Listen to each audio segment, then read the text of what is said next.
Bien, lo primero que vamos a revisar es el marco histórico de lo que corresponde a salud pública.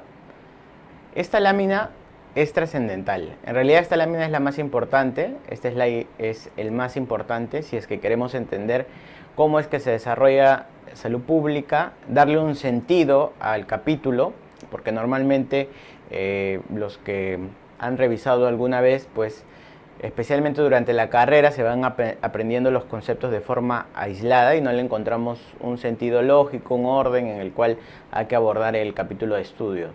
El mejor orden que existe es poniéndole un contexto global y peruano y además cruzándolo con una línea de tiempo. Con eso creo que puede quedar muy claro los conceptos correspondientes a salud pública. Muy bien, entonces vamos a arrancar. ¿Qué vamos a estudiar en salud pública? Vamos a estudiar lo siguiente, veamos. La transición, el cambio que va a requerir nuestro sistema de salud con las características que tiene, es decir, segmentado, fragmentado y especialmente basado en un paradigma, que es el paradigma biomédico, es decir, cómo vamos a transitar desde el enfoque biomédico hacia el enfoque biopsicosocial. De eso se trata estudiar salud pública. ¿Cómo voy a cambiar del enfoque biomédico al enfoque biopsicosocial? Y en el transcurso de ese cambio, pues va a haber muchos conceptos que se van a ir sumando, estrategias, documentos, acciones que debo conocer. Bien, entonces, en palabras sencillas, en salud pública estudiaré el cambio del enfoque biomédico hacia el biopsicosocial. Muy bien, ¿qué es el enfoque biomédico, también llamado paradigma biomédico? Pues es lo que en la actualidad todavía caracteriza nuestro sistema de salud. ¿En qué consiste? En pensar como recurso humano y también como pacientes, como población, que el tercer nivel es lo mejor, lo más importante y el nivel que nos va a solucionar todos los problemas dentro del sistema de salud, ¿sí? Entonces, el tercer nivel, bajo este enfoque, bajo este paradigma, pues es lo máximo, ¿no? Pero el tercer nivel tiene unas características que nosotros conocemos, ¿no? Uno, que es el nivel más especializado, pero al ser tan especializado, pues es costoso, ¿sí? Y no tenemos muchos establecimientos de tercer nivel de atención, entonces hay poca oferta de establecimientos. Eso caracteriza el tercer nivel de atención, ¿ok? Entonces, en este escenario, en el cual es muy costoso, hay medicina especializada, pero hay poco establecimiento, se satura. ¿Por qué?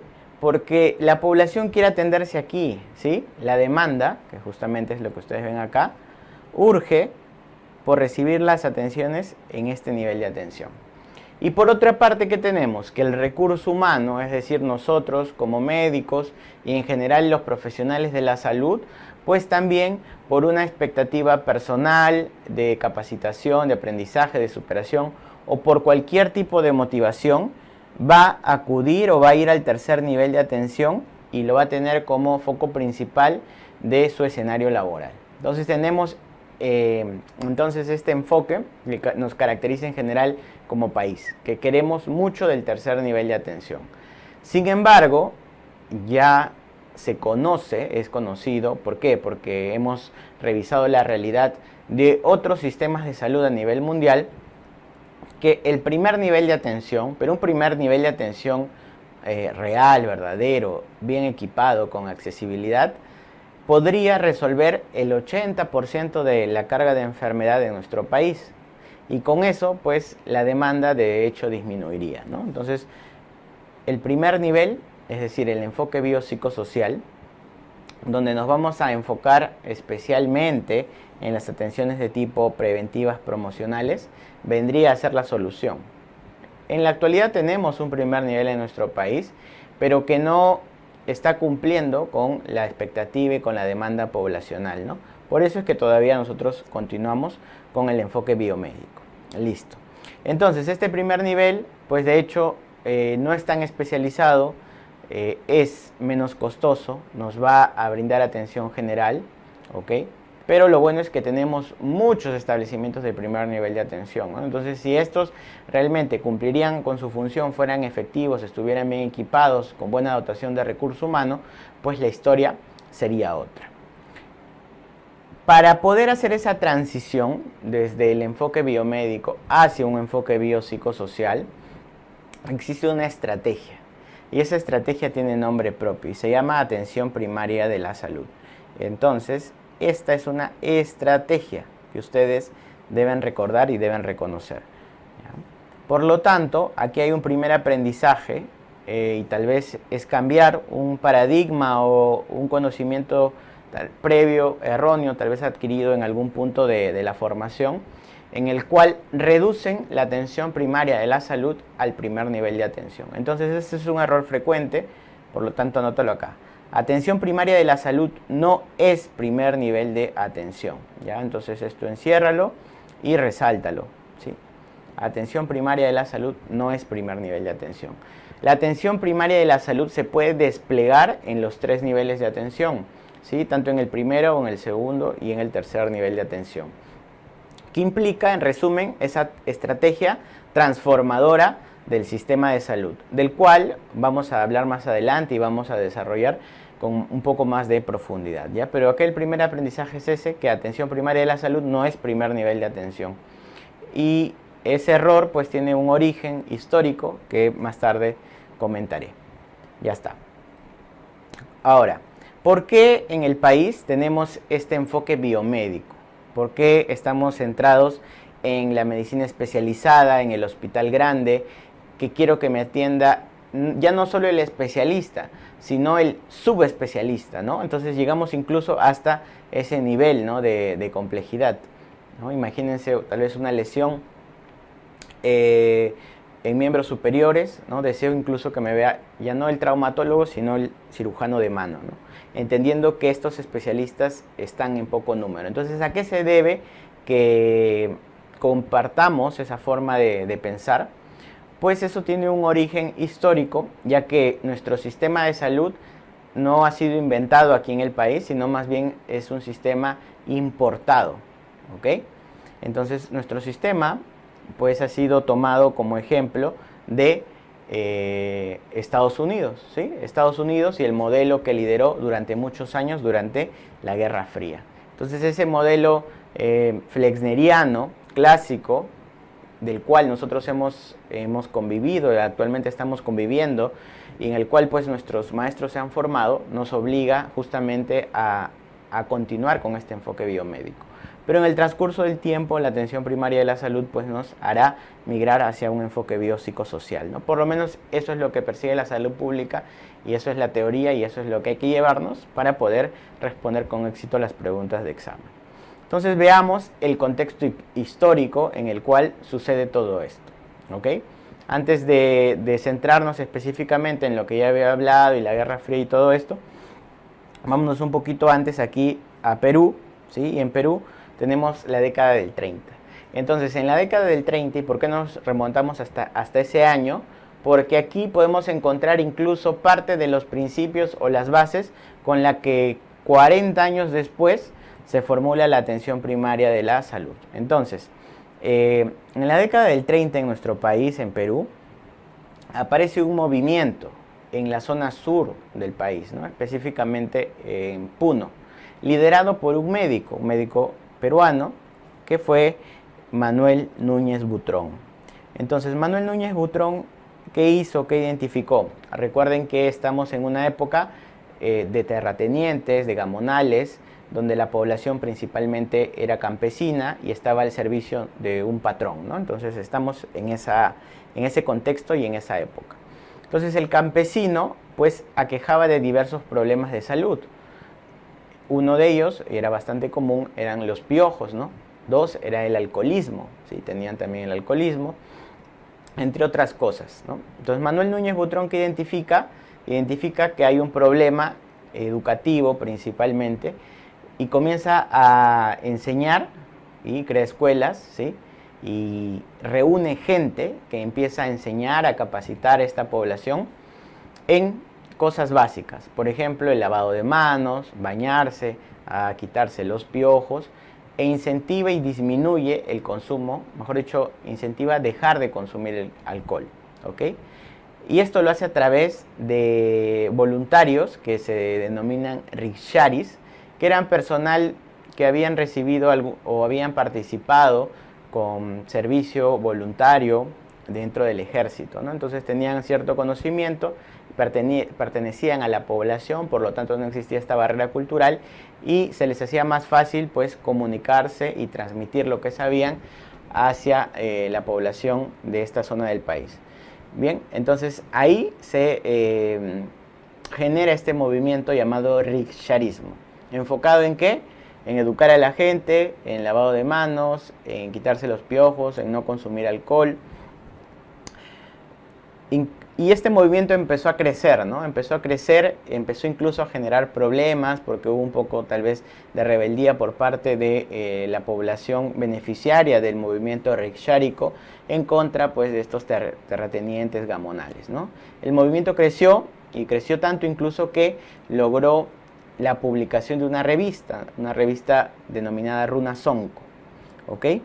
Con el tiempo, la población, especialmente pues los que tenían el poder y para quienes trabajaba esta población campesina, pelean y logran separar y expulsar a Manuel Núñez Butrón del área y el movimiento pues se pierde, ¿no? en los siguientes años. Pero este concepto de riksharismo fue rescatado más adelante, como les dije, 40 años después, por otro médico peruano de nombre David Tejada. Entonces David Tejada, pero ya David Tejada lo lleva a un contexto global, a un contexto mundial, porque utiliza estas ideas, entre otras, no solamente la de Perú, también recoge experiencias en China, en Tanzania, etc. Y le sirve para luego aterrizar todo esto en la conferencia de Alma-Ata y posteriormente definir lo que era atención primaria de la salud. Listo, entonces eso ocurre en la década del 30 en el país. ¿Listo? Y ahora continuamos. Luego de la Segunda Guerra Mundial, recuerden, ¿no? Entonces empieza la Segunda Guerra Mundial, ¿no? En el año 39, ¿sí? Termina por el 45, y después de eso, ¿qué empieza? La Guerra Fría, ¿no? Entonces en la Guerra Fría tenemos dos grandes bloques, el bloque de Estados Unidos, ¿no? Con su modelo liberal económico, y el otro bloque liderado por Rusia con su modelo comunista, ¿no? La Unión de Repúblicas Socialistas Soviéticas. Entonces, ellos que buscaban en el planeta, pues que los países se adhieran a uno u a otro modelo. Básicamente eso es lo que hacían. Y los países pues que se adherían a uno u otro modelo copiaban, ¿no? el modelo económico, social, incluido el sistema de salud, pues de quién hacia quién se habían adherido, ¿no? Entonces la mayoría pues se unió al modelo liberal que tenía Estados Unidos y algunos otros hacia el modelo socialista de la Unión Soviética, ¿ok? Perú pues también trató de imitar y desde ahí es donde se desprende este modelo y sistema de salud basado en el enfoque biomédico. Para países con altos ingresos, pues por ejemplo Estados Unidos, este enfoque biomédico podría ser en parte efectivo, ¿no? Pero si íbamos a países pobres, imagínense, gastar el dinero, el presupuesto de salud, pues solamente en la medicina CAD, en la medicina especializada, tenía poco impacto en la población en general, ¿correcto? Listo. Entonces estos fenómenos se fueron estudiando, se fueron clarificando a lo largo de los años, y es en el año 74 que ocurre algo interesante en Canadá específicamente. ¿Quién? Marc Lalonde. Entonces, ¿quién era Marc Lalonde? Marc Lalonde era el ministro de Salud de aquella época en Canadá.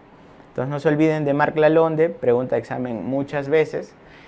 Él hace un estudio, investiga, ¿no? Conjuntamente con su equipo, y luego de la investigación que realiza sobre el resultado sanitario que se obtenía en el país respecto a la inversión que se realizaba y cuáles eran los orígenes de la carga de enfermedad de Canadá, publica un informe, el llamado Informe Lalonde. Entonces, en este Informe Lalonde, él resume o congrega toda la génesis de enfermedad, de carga de enfermedad en su país, en 4 campos de la salud, ¿sí? Entonces el informe Lalonde nos presenta estos 4 campos de la salud, pregunta de examen también muchas veces. ¿Y cuáles son estos 4 campos? Biología humana, medio ambiente, estilos de vida y organización de los sistemas de salud. Ya está. Y a cada uno le da un peso específico. Es decir, cuánto de la intervención en cada uno de ellos iba a verse reflejado en el resultado de la salud poblacional. Entre biología y medio ambiente, pues explicaban el 50% del resultado de la salud de la población. Y se da cuenta, pues, o sorpresa, que en el caso de la organización de los sistemas de salud, estos solamente explican el 10% del resultado sanitario. Solamente explican el 10%. Y estilos de vida explica un 40%. Por lo tanto, ¿en qué se debía intervenir o en qué se debía trabajar más? En los estilos de vida. Sin embargo, el 90% del presupuesto que se destinaba al sector salud se iba en el sistema de salud complejo, caro, costoso, súper especializado, y eso solamente generaba un 10% de resultado, ¿no? Entonces yo invertía así, pero el resultado o lo que me generaba era así, ¿no? Y en las otras áreas no invertía mucho, pero el peso que generaba era mayor en el resultado final del estado de salud poblacional. Y Marc Lalonde es de los primeros que se da cuenta de esto, por eso es el pionero, justamente se da cuenta en Canadá, por eso también Canadá pues tiene uno de los mejores sistemas de salud en el planeta. Y fue tanta la importancia que incluso Marc Lalonde es uno de los héroes de salud pública, ¿no? Ha sido denominado héroe de salud pública por la Organización Mundial de la Salud. Listo. 4 años después, en el 78, ¿a quién tenemos en el año 78? Yo ya les había mencionado el nombre, a David Tejada. Entonces David Tejada era un médico peruano que en ese momento era el número 2 dentro de ¿qué?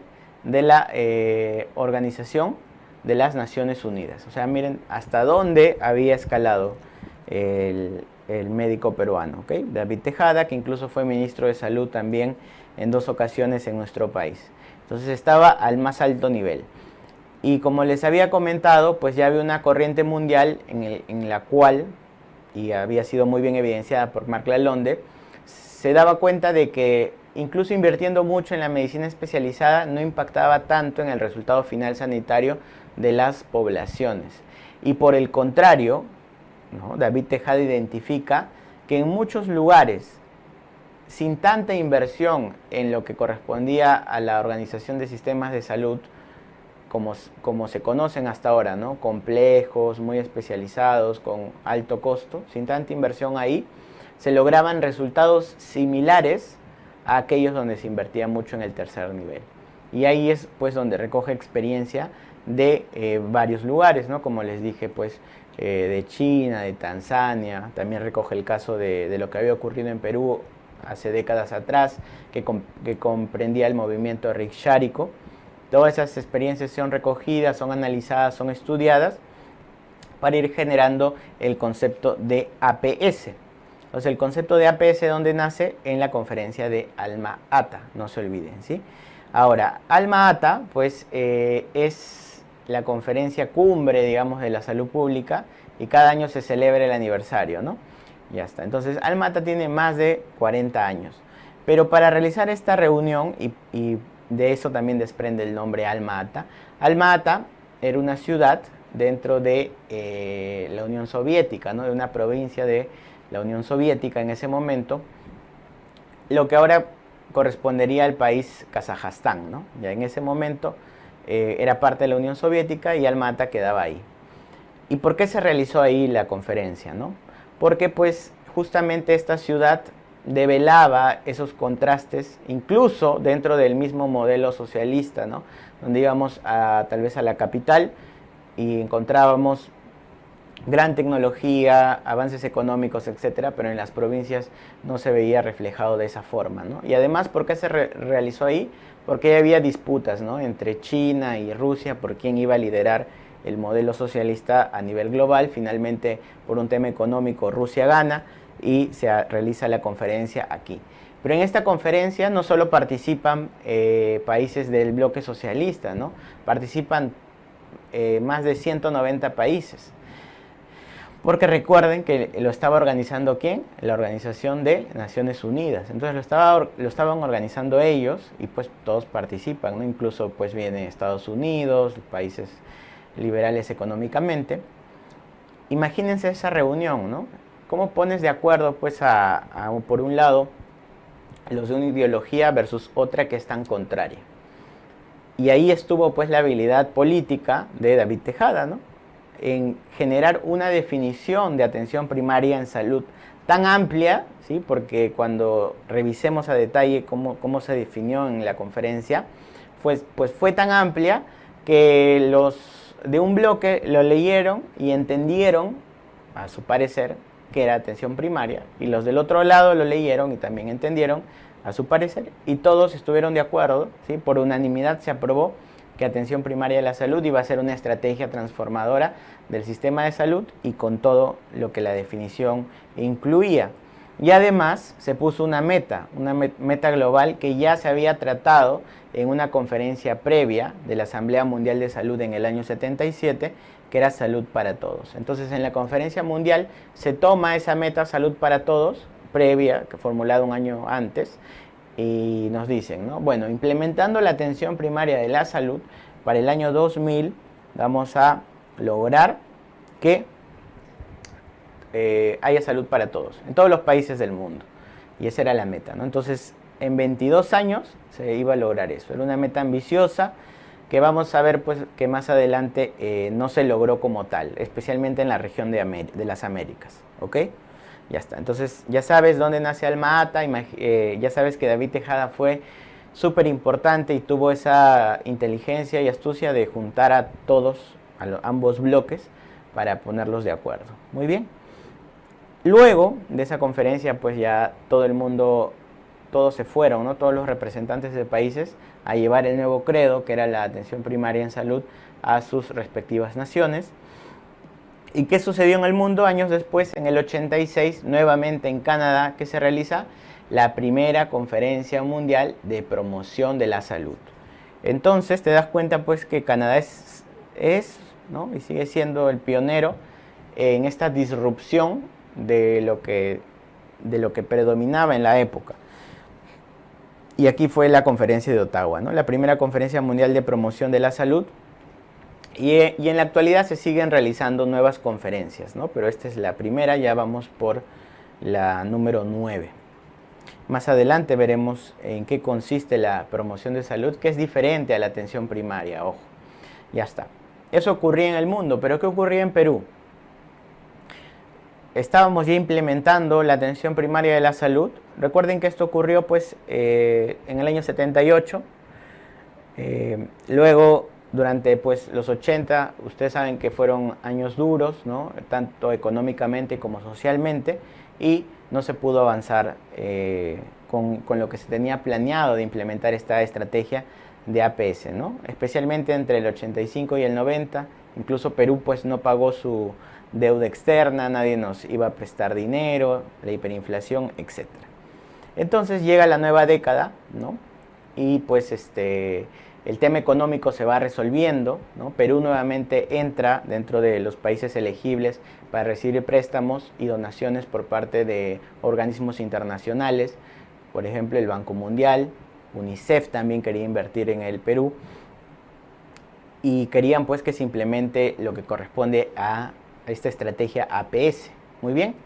Ahora, para que estos organismos internacionales, ¿no? Banco Mundial, Fondo Monetario, UNICEF, pongan dinero aquí en Perú, tenían que materializar esta estrategia que les dije que era amplia, era incluso un poco etérea, en cosas concretas, en metas concretas. Entonces, lo que le dicen al Perú pues es, bueno, te vamos a dar dinero para que mejores el sistema de salud, pero tienes que enfocarte en cosas medibles, ¿ok? Ya está. Entonces, ¿qué se hace en esta década? Pues, primero que nacen los antecedentes de lo que ahora vendría a ser el SIS. En esos momentos se creó el seguro materno-infantil, el seguro escolar, y además nos centramos, gracias a UNICEF, en la estrategia Gobi, ¿sí? Que ahorita la voy a pasar a explicar qué significa Gobi, pero enfocarnos solamente en financiar a los más vulnerables y enfocarnos en lo que significa Gobi, que ahorita lo voy a decir, pues no era en realidad la esencia de APS, ¿no? Con esta perspectiva de enfoque en el más vulnerable, pues estás dejando de lado lo que el APS era algo mayor, ¿no? Transformar el sistema. Y aquí te estás enfocando solamente en los más vulnerables. Que es un primer paso, es correcto, pero no era la esencia del APS. Entonces, esta forma de interpretar la atención primaria se le denomina enfoque. Es el enfoque selectivo de la atención primaria en salud. Entonces, el enfoque selectivo de la atención primaria en salud, ¿qué es? Es una APS, pero focalizada para la población vulnerable. Y eso no es lo que planteó David Tejada. David Tejada planteó que esto era para toda la población, no solamente para los más vulnerables. Pero pues por un tema económico, estratégico, etcétera, se hizo de esta forma, ¿no? Entonces, como les dije, se crearon seguros, materno-infantil, seguro escolar, que eran los más desprotegidos, y UNICEF hizo mucho énfasis en la estrategia Gobi, ¿no? ¿Qué corresponde a qué? Gobi, la G es, esto está en inglés, ¿no? La G es de CRED, ¿no? Crecimiento y desarrollo, el growing. Luego la O es de la rehidratación oral. La B es de la lactancia materna, del breastfeeding. Y la I es de las inmunizaciones. Entonces nos centramos en eso, ¿no? Crecimiento y desarrollo, rehidratación oral para evitar pues que los niños mueran deshidratados. Recuerden que estos años también fue azote del cólera, ¿no? Luego tenemos lactancia materna e inmunizaciones. En eso nos centramos en esta década y fue pues el enfoque selectivo de la atención primaria en salud. Luego ya pues el Perú pues más recuperado económicamente inicia el nuevo siglo y ya en el nuevo siglo dice ahora sí vamos a implementar atención primaria en salud. Y ocurren diversas cosas. Entonces veamos. Primero que con el inicio del nuevo siglo se plantean un conjunto, cuando digo se plantean no solo el Perú, ¿no? Sino a nivel global, de metas que deben ser alcanzados por todos los países, ¿no? Especialmente los países pobres o en vías de desarrollo, los objetivos de desarrollo del milenio, ¿sí? Se plantean objetivos para este horizonte de 15 años. Y obviamente Perú tenía que adherirse a esto, ¿no? Los objetivos de desarrollo del milenio, que en la actualidad ya no están vigentes. ¿Por qué? Porque han sido reemplazados por los objetivos de desarrollo sostenible. Entonces, ¿quién reemplazó los objetivos de desarrollo del milenio? Los objetivos de desarrollo sostenible, igual para un horizonte de 15 años, desde el 2016 al 2030. Entonces, si es que algo nos podrían preguntar ahora es por los del desarrollo sostenible, porque los del milenio ya murieron, ¿no? Ya está. Lo que se conoce como la Agenda 2030, ¿bien? Listo, eso es por un lado, eso es en el 2000 en el mundo. Otro hito importante, no se alcanzó ¿qué? Salud para todos. O sea, este sueño que se planteó luego como una meta, no se logró. Y esto era más evidente en la región de las Américas, ¿ok? Entonces recuerda eso porque ahorita lo mencionaremos. Ya está. Y listo, en el Perú, ¿qué pasó? Ya estamos en un nuevo gobierno y se publica el modelo de atención integral en salud, ¿ya?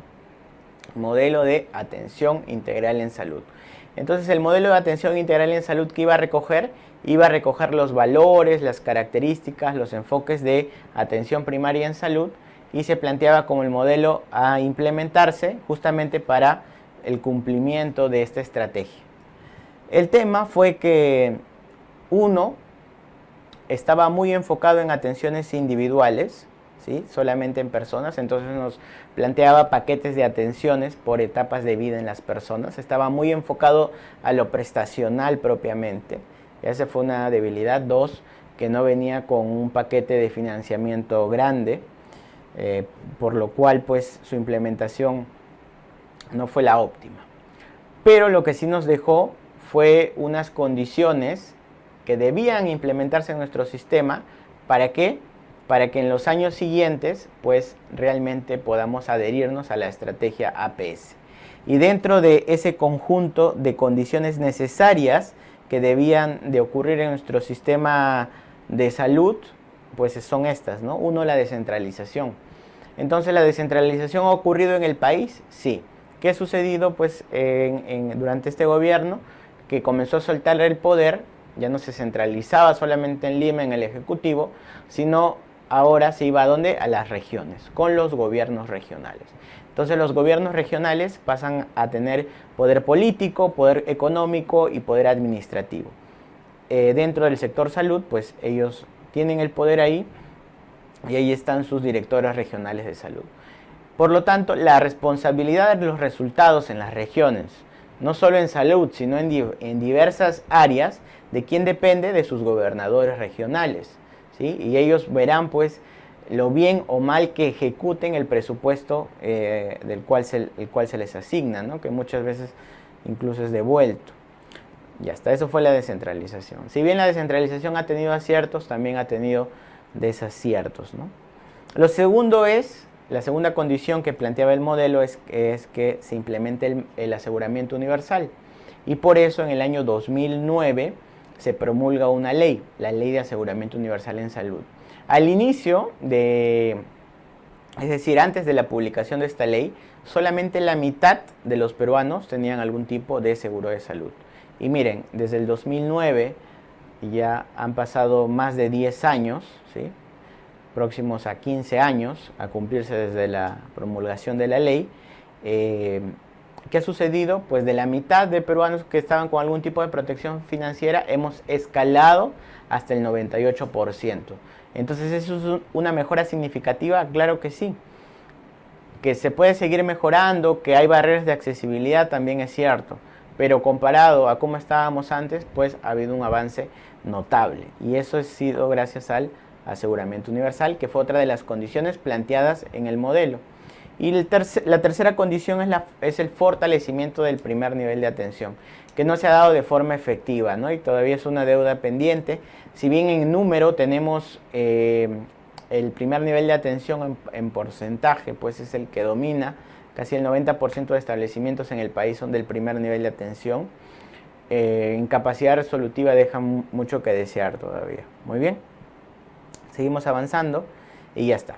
Eso fue en Perú 2003, MAIS, ¿ok? Sale el modelo de atención integral en salud. Luego nos vamos al contexto global. Contexto global, año 2005. ¿Qué sucedió? Como no alcanzamos salud para todos, especialmente en Américas, entonces la Organización Panamericana de la Salud revive, ¿no? Quizás ya por ahí se estaban olvidando el APS, todos los valores, los principios y los enfoques de atención primaria en salud, dice, esta sí es la estrategia que funciona, ¿ya? Esta estrategia sí funciona, pero vamos a modificar un poco la meta planteada, que era salud para todos, ¿no? A todos por igual. Y ahora lo que vamos a buscar ya no es la igualdad en salud, sino vamos a apuntar hacia ¿qué? Hacia la equidad. Entonces ya desde el 2005 empieza a aparecer el término de equidad. Entonces puede parecer lo mismo, ¿no? Pero igualdad es diferente de equidad. Entenderás que no todos podemos ser iguales, ¿no? Por voluntad propia uno se va a diferenciar de los demás. Y lo que sí debemos de buscar es que cuando existan esas diferencias entre las personas, esas diferencias no sean injustas, ¿sí? Y no sean y se puede eliminar esas diferencias que son injustas y existe una buena redistribución de el presupuesto, ¿no? Priorizando a quién, al más vulnerable. Entonces eso nos va a permitir la equidad, del cual hablaremos más adelante. Ya está. 2005 entonces es importante porque se renueva la APS para América Latina, pero buscando ahora la equidad, ¿sí? Entonces APS se renueva luego del fracaso, entre comillas, del año 2000 para lograr la equidad. Y además, ¿qué ocurre en el año 2005? ¿No? Estamos en el 2005, se conforma la Comisión de Determinantes Sociales de la Salud. que 2 años después finalmente publica su informe, en el 2007, y plantea el modelo de determinantes sociales de la salud que sigue vigente hasta ahora. ¿Qué son los determinantes sociales? Es un modelo, o el modelo de determinantes sociales, es una forma de explicar la inequidad que existe en salud. Por lo tanto, si yo quiero lograr equidad, ¿en dónde tengo que actuar? A nivel de determinantes sociales. Van a explicar esta consecuencia que es la enfermedad, justamente producto de la inequidad que existe en salud. Reemplazando a modelos anteriores. ¿Por qué? Porque antes que teníamos campos de la salud, pero luego en el camino varios comenzaron a plantear sus propios modelos, ¿no? Salió Tarlov, Diderich, etc. Entonces la OMS lo que hace es forma la Comisión de Determinantes Sociales de Salud y plantea un modelo estándar que es el que vamos a revisar después. Muy bien, ya está. Listo, eso ocurre en el 2005, se forma la comisión y en el 2007 emite su informe y sale el modelo de determinantes sociales. Volvemos a Perú, ¿sí? Recuerden que en la parte inferior principalmente está lo de Perú, ¿no? Excepto por el 74 y el 86. Entonces, volvemos a Perú y en el 2011, ¿qué tenemos? La actualización del documento MAIS.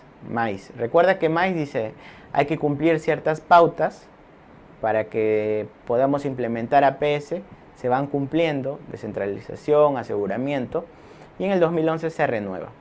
Pero acuérdate que la debilidad, entre comillas, de este primer MAIS, que era que estaba enfocado mucho en la atención individual, en la atención de la persona. Entonces, para esta nueva publicación, nos vamos a enfocar más en qué, en la familia y en la comunidad. Por eso, el nombre incluso cambia, ¿no? Y pasa a ser MAIS BFC. ¿Sí? MAIS BFC. Listo. Pero vamos al nombre. ¿Qué significa MAIS? Modelo de atención integral en salud. Ya está. ¿Y por qué hago énfasis en eso? Porque, nuevamente regresando al concepto de alma ata, cuando se define la atención primaria de la salud, en realidad no se quería llamar APS, ¿no? Sino se quería llamar en inglés Primary Health Care. O sea, cuidado elemental, cuidado principal, primordial de la salud. Entonces nos hablan de cuidado. El concepto planteado en la conferencia es el de cuidado de la salud. Y cuidado es diferente a atención, ¿ok? ¿Por qué? Porque la atención implica una relación vertical, donde vamos a tener a alguien que es el médico, que sabe mucho, y a alguien que no sabe, que es el paciente, ¿sí? Y el médico pues va a dar las órdenes, pasa la información, etc. En cambio, el concepto de cuidado, ¿qué implica? Uno, que una relación horizontal donde ambos van a encontrar responsabilidades y no lo limita solamente al ámbito de la consulta, ¿sí? No lo limita al establecimiento de salud, sino que el cuidado de la salud implica el cuidado en la familia, el cuidado en la comunidad. Y esa tal vez desde la concepción y la génesis del nombre todavía tiene defectos, ¿no? Seguimos hablando de atención integral, pero lo que en realidad debería ser es cuidado integral. Listo. Con el nombre de atención mantiene la verticalidad. Pero pues, aparte pues de esas cosas de forma y cosas exquisitas de definiciones, también tenía un problema este MAIS BFC. ¿Y cuál es el problema? Pues que el MINSA pues lo saca como un modelo genial, fabuloso, y teóricamente es un buen modelo, ¿no? Pero tú no puedes hacer cambios en la organización de un sistema si no inviertes, ¿no? Entonces, lo que dice el MINSA a las regiones es, miren, como órgano rector, este es el modelo, implementenlo con sus recursos y ya vean cómo hace. Obviamente, fueron pocas las experiencias en regiones puntuales y es más, incluso en algunas redes aisladas en las que se logra implementar bien lo que es el MAIS BFC, ¿no? ¿Cuál es aquí la carita triste? Que le faltaba dinero. Ya está. Seguimos avanzando entonces. Ya está. Y en el 2015, cuando ya finalizaban los objetivos del desarrollo del milenio, se reemplazan por los objetivos del desarrollo sostenible hasta el año 2030. No se olviden. Entonces, aquí, ¿qué es lo que tenemos? 17 objetivos de desarrollo sostenible con más de 100 metas a lograr hasta el año 2030. Es lo que se conoce como la Agenda 2030, ¿sí? Y aquí se tienen que adherir todos los países del mundo. Perú también está tras esto. El tema es que Perú iba bien, iba en buen ritmo hasta que llegó la pandemia, ¿no? Ya está. Volvemos ahora a Perú. Año 2020. ¿Qué sucedió? Que al maíz le dijeron ya, chao, ya tú no vas a ser reemplazado, actualizado por el nuevo modelo. ¿Y cuál es el nuevo modelo? El modelo de cuidado integral de la salud. Ahora sí, miren cuántos años pasaron desde el 78, ¿no? 22 más 20, 42 años para entender que Alma Ata lo que quería decir no era atención, sino era cuidado.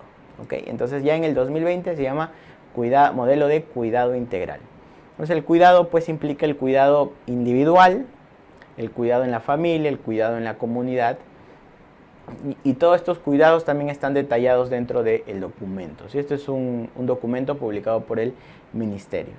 ¿Cuál fue el tema anterior? Que no había presupuesto. Pero este modelo, a su vez, nos dice, para que el modelo funcione, deben de implementarse A, B, C, D, E cosas en el sistema de salud. ¿Ok? Ahora, ¿cómo se van a implementar esas cosas? Ahora, ¿va a haber dinero o no para implementarse? Pues justamente el modelo pertenece o es requisito su implementación para el cumplimiento de una meta más ambiciosa, de un objetivo más ambicioso, incluido dentro de la Política Nacional Multisectorial de Salud que se publicó al año siguiente. ¿Sí? Esta Política Nacional Multisectorial de Salud al año 2030, incluso tiene nombre propio, se llama Perú País Saludable, publicada en el año 2021, ¿qué nos dice? Nos plantea un objetivo: reducir los años de vida saludables que se pierden por causas evitables. ¿Sí? Entonces, ¿hay muchos años de vida que se pierden por causas evitables? Sí. Por ejemplo, ¿cuáles? Los accidentes de tránsito, ¿no? Son causas totalmente evitables, ahí puedo ahorrarme muchos años de vida. Luego, ¿por qué pierdo años de vida saludables? Por esas barreras de acceso que voy a encontrar en el sistema de salud.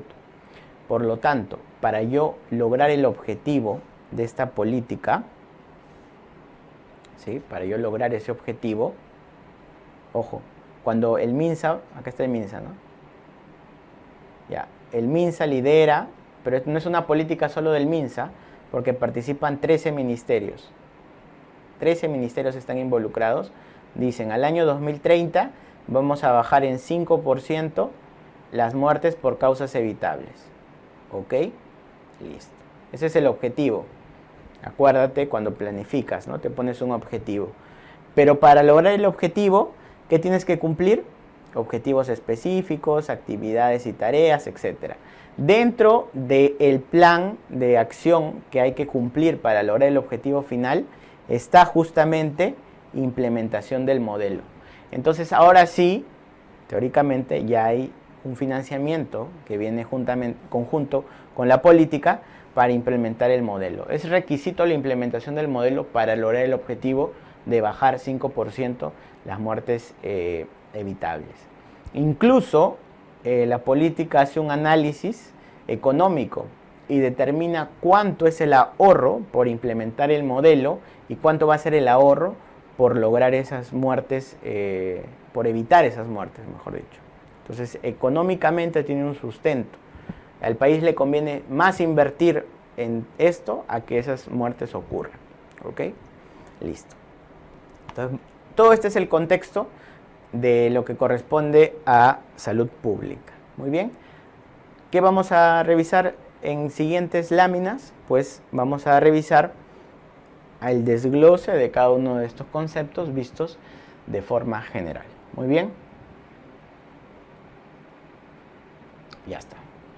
Solo para terminar, como les dije, el modelo de cuidado integral plantea que se cumplan ciertos hitos en el sistema de salud, como cuáles, como la implementación de las redes integradas de salud, el uso de la telemedicina, que de hecho gracias a la pandemia ha habido un despegue en el uso del mismo, y una historia clínica electrónica única, ¿sí? De tal forma que sea en el subsistema que tú te atiendas, pues siempre tu historia clínica electrónica va a estar disponible y con eso pues tu historia de enfermedad.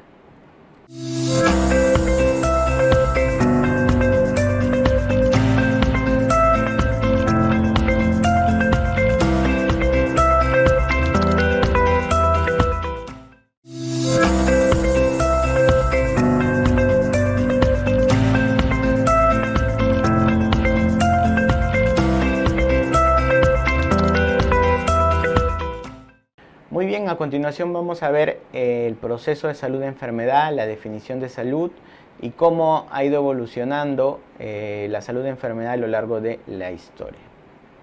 Ok, lo primero es cómo se define salud. Entonces, salud en el año 48, la Organización Mundial de la Salud la define como el completo estado de bienestar físico, social y mental y no solamente la ausencia de enfermedad. Entonces ponte en el contexto, ¿no? Estamos en un contexto ya próximo a finalizar la guerra y tratamos pues de que todos los países puedan hacer la paz, ¿no? Entonces es un concepto amplio, ambicioso, de concertación, pero que en realidad pues no se puede lograr, ¿no? Es muy ideal. ¿A qué le llamarías completo estado de bienestar físico, social y mental?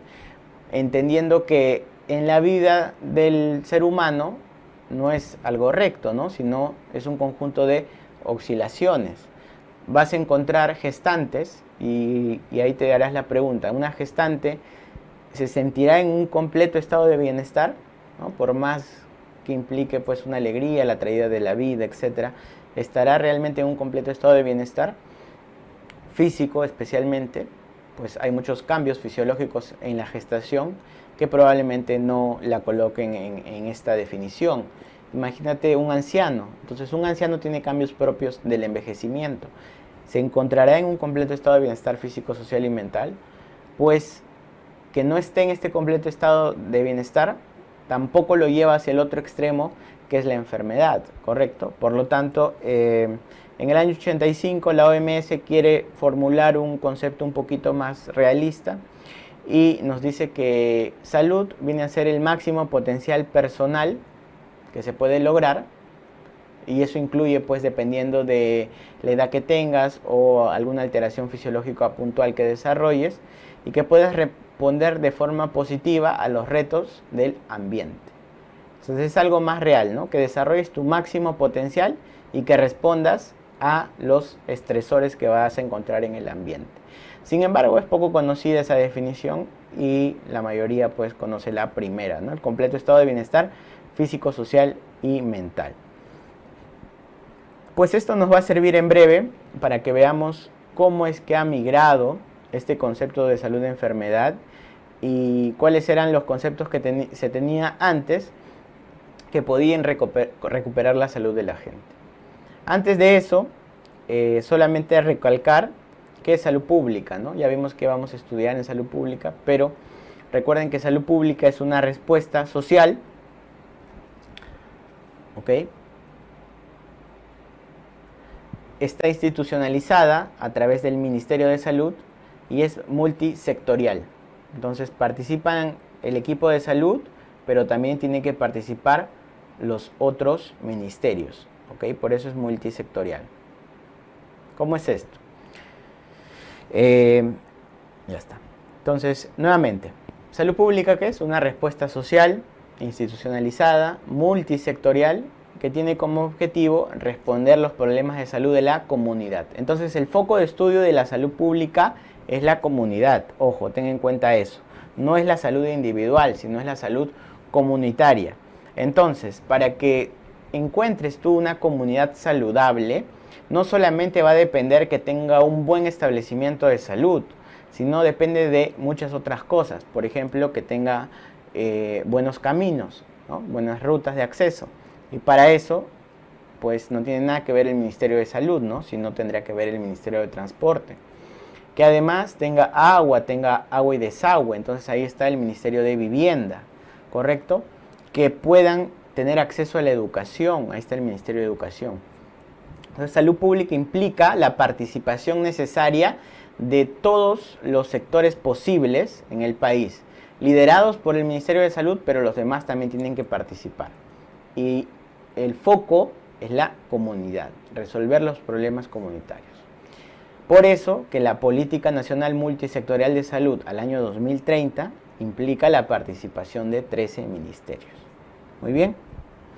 Listo. Entonces ya tenemos la definición de salud, la definición de salud pública, y veamos los modelos de salud de enfermedad desarrollados a lo largo de la historia, por lo menos los principales, ¿no? ¿Cuál es el modelo más antiguo? El modelo mágico religioso. Entonces, aquí el determinante de la salud, ¿cuál va a ser? Un ser superior. Entonces, un ser superior te da la salud, o también, así como te da la salud, te puede quitar el estado de salud. ¿Y cómo recupero yo ese estado de salud? A través de rituales, ¿sí? Rituales. ¿Sigue vigente hasta ahora?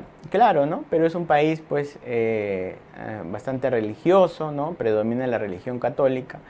Y uno complementa, pues, la parte científica, o muchos lo hacen, ¿no? Con la parte religiosa.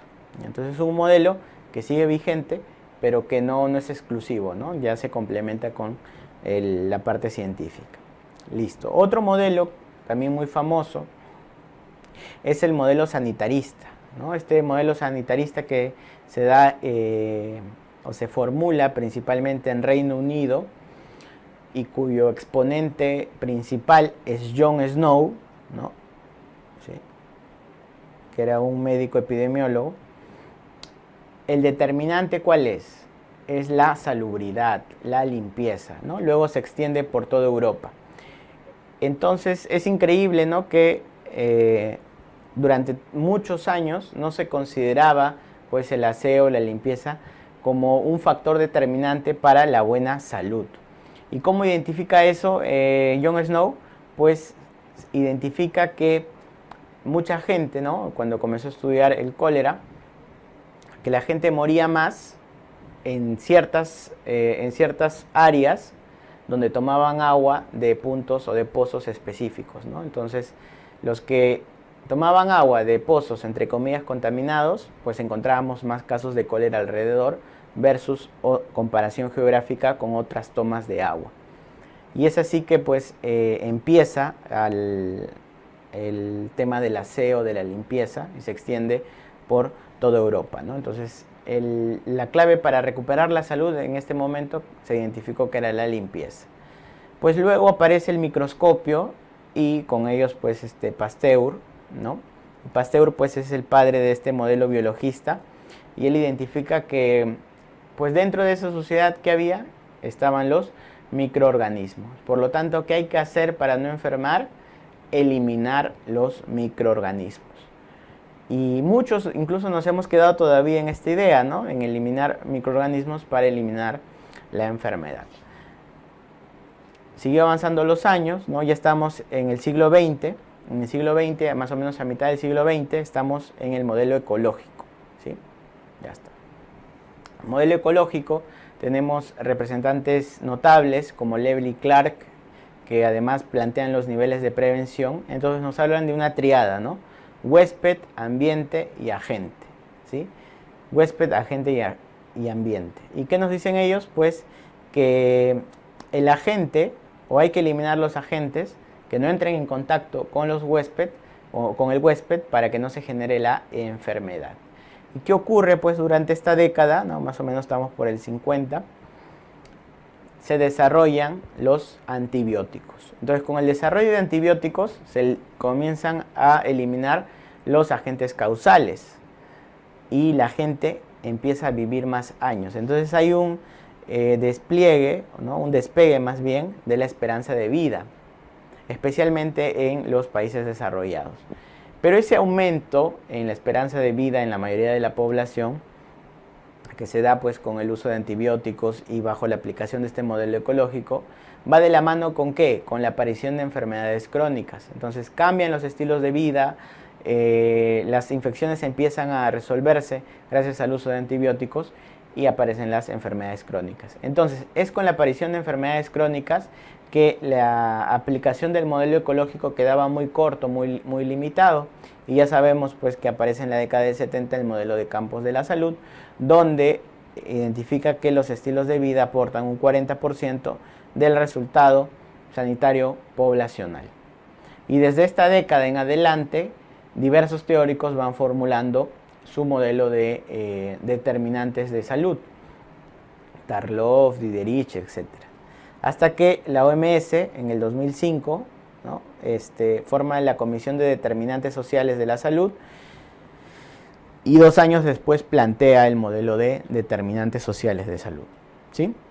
Y es el modelo que está vigente, es el modelo que explica la inequidad en salud, y este modelo de inequidad explica pues la pérdida de bienestar de salud que tiene la población.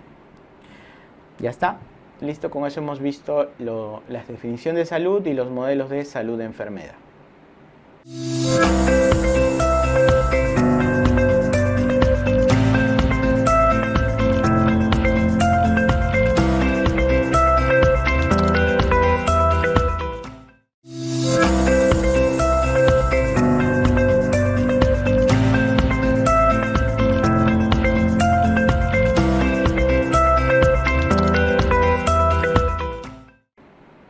A continuación vamos a revisar el concepto de determinantes sociales de la salud.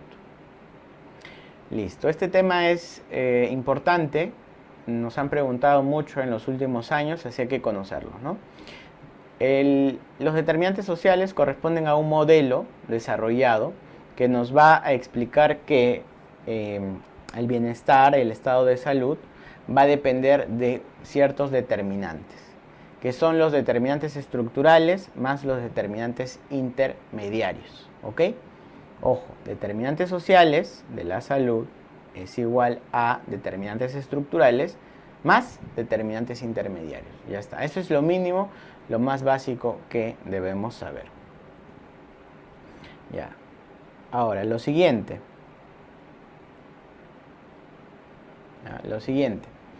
Que estos determinantes sociales de la salud nos van a explicar qué cosa, el bienestar y el estado de salud de la gente, pero lo van a explicar a través de ¿qué? De las brechas que se generan. Y esas brechas van a generar ¿qué? Inequidad. ¿Y qué es la inequidad? La inequidad, si es que me preguntaran, son diferencias injustas, pero además de ser injustas, son evitables. Ya está, entonces no te olvides. El modelo de determinantes sociales explica la inequidad que existe en cuanto a la obtención de buena salud y bienestar en salud. ¿Ya? ¿Y qué es la inequidad? Es el conjunto de diferencias injustas y evitables que vamos a encontrar en nuestro sistema, ¿sí? Son injustas y además son evitables. Porque hay diferencias que no pueden evitarse, ¿no? Ya, entonces, ten en cuenta eso. Muy bien, ya está. Ahora, es importante que puedas diferenciar la igualdad de la equidad, ¿sí? La igualdad de la equidad. ¿Qué significa igualdad? Darles a todos lo mismo, ¿ok? En cambio, la equidad es la distribución que se va a hacer de los recursos escasos que posee el sistema de salud de acuerdo a la vulnerabilidad o necesidad de la población. Entonces, al que tiene, ya tiene mucho, no va a requerir de ayudas, ¿no? ¿Por parte de quién? Del gobierno. Pero, perdón, el que tiene mucho, que es el de aquí, ¿no? El de la derecha, no va a requerir de mucha ayuda o de casi nada, mientras que el que es más vulnerable sí va a requerir de más apoyo por parte del gobierno, ¿no? Ya está. Entonces, en eso se sustenta la equidad, ¿no? En ir acortando esas brechas generadas por las diferencias que son injustas y son evitables. Y básicamente, eso es lo que hay que entender. Hay muchos ejemplos que podríamos colocar para poder entender esto, que se dan en nuestro sistema de salud. Por ejemplo, ¿no? Tenemos el caso del financiamiento en salud, ¿qué vamos a encontrar? Que la población pobre y la población extrema pobre va a tener un financiamiento subsidiado por parte del SIS, que está subsidiado a través de ¿qué? Del pago de impuestos de toda la población, ¿no? Entonces, ahí se está subsidiando ese seguro, ¿no? Y el financiamiento viene por esa parte. En cambio, por otra parte, tenemos a quienes, a los empleados del sector formal, y los empleados del sector formal no requieren de ese subsidio. ¿Por qué? Porque a través del trabajo realizan aportaciones ¿a dónde? Al seguro social, a salud, y contribuyen pues con su trabajo al pago de ese seguro. Y dentro de ese seguro también te vas a identificar que aquellos trabajadores que están pues con el salario mínimo, o en general, mejor dicho, es proporcional al salario el aporte que hace el empleador, ¿no? De tal forma que el que tiene salario mínimo aporta poco, ¿no? Alrededor del 9% de su salario, unos entre 90 y 100 soles de aportación. Y con ese aporte de 90 y 100 soles puede atenderse tanto el trabajador como su familia, ¿no? Sus derechohabientes, que incluye a su cónyuge y a sus hijos. En cambio, por otro lado, un extremo, un trabajador con sueldo muy alto contribuye en el mismo porcentaje, también al 9% de su salario, y probablemente esté subvencionando parte de la atención del que aporta menos, ¿no? Entonces, esos son principios de equidad y además de solidaridad que tiene la seguridad social. Muy bien, ya está. Ahora, en un posible examen, ¿qué me van a preguntar? Me van a preguntar uno que es inequidad, ya hablamos de las diferencias injustas, ¿no? Que es equidad, ¿sí? Y lo otro es que me pueden preguntar cuáles son los determinantes estructurales y cuáles son los determinantes intermediarios. Entonces, para esto está este cuadro de aquí. Veamos lo siguiente. Miren, si tenemos una persona enferma, cualquiera, vamos a suponer que tenemos a un niño, ¿ya? Acá está un niño, ¿ya? Y este niño está con anemia, ¿ya? Tiene anemia. Listo. Ahora, analicemos sus determinantes. Vamos a encontrar determinantes intermediarios y determinantes estructurales. ¿Qué son los determinantes intermediarios? Son las causas directas del estado de salud de esta persona, ¿sí? Son las causas directas. Anota eso. Causas directas. ¿Y qué son los determinantes estructurales? Los determinantes estructurales son las causas anteriores a estas causas directas. O sea, son las causas de causas. Así también se les conoce. Causas de causas. ¿Ya? No entiendo. Ya, a ver, ¿cómo es esto? Los determinantes intermediarios son las circunstancias de vida del individuo. Entonces ahí ya está aterrizado el concepto, ¿no? Como circunstancias de vida es más fácil de comprenderlo. Por lo tanto, los determinantes estructurales, ¿qué serán? La explicación de las circunstancias de vida que tiene ese sujeto, ese individuo. Tenemos a este niño con anemia, ¿por qué? Por diversos factores, ¿ok? Y esos factores son los determinantes intermediarios. Uno puede ser ¿por qué? Porque el niño está con parasitosis. Ya, parasitosis. Listo. Dos, ¿por qué tiene esa parasitosis? Eso lo vamos a ver en breve, ¿ya? Uno es su parasitosis. Dos, ¿qué más podría ser? Porque su dieta no es la adecuada, ¿no? Que vendría a ser una circunstancia material, ¿no? El tema de la dieta, la parasitosis. Y esas dos son circunstancias de vida, son condiciones de vida que tiene este sujeto. Pero ¿por qué su dieta no es la adecuada? Porque hay parasitosis, ¿no? Obviamente eso incluye la vivienda, ¿no? No tiene acceso probablemente a agua, el piso es de tierra, etc. ¿Por qué ocurre todo eso? Y aquí está, ¿no? La causa o el origen de estas circunstancias de vida están acá. En que la ocupación de sus padres, pues es una ocupación en la cual su nivel de ingresos va a ser bajo. ¿Por qué? Porque su educación, su nivel educativo es bajo. Entonces, todo eso, ¿no? No haber estudiado, tener un mal empleo y tener bajo nivel de ingresos genera que vivan en ese lugar, que no puedan comer bien, etc. Y eso finalmente, ¿qué genera? que el niño esté enfermo. Ya está. Entonces, ¿cuáles serían las causas directas? O es decir, ¿cuáles serían las circunstancias de vida? O sea, ¿cuáles serían los determinantes intermediarios? Todos estos de aquí. Ya. Todos estos de acá. Los que están resaltados en amarillo. Y lo vamos a resumir acá. Yo lo resumo así. 3C más 2F más SS. Es decir, tus determinantes intermediarios, o sea, tus circunstancias de vida que te generan la enfermedad de forma directa son las 3C, circunstancias materiales, cohesión social y conducta.